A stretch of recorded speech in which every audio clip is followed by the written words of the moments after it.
Largaron.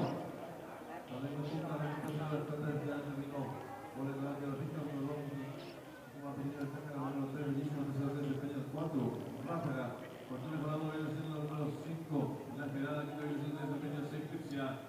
Las competidoras se están enfrentando a todo, hay lucha en la delantera, la número 3, bellísima, cabeza de ventaja sobre la número 2, Unei, tercera de Peña, la número 5, la esperada, cuando viene siendo la número 4, Ráfaga, se la marcha por el cuerpo, la número 6, Cripsia, las competidoras de la primera carrera se apretan a hacer ingreso a la venta final. Último 400 metros finales, la número 3, bellísima, la disparada, lo hace como propio ventaja sobre la número 2, Unei, tercera poniéndose de primera competidora, la número 5, la esperada, que permite los últimos 300 metros para México. Hay lucha de la número 3, bellísima, por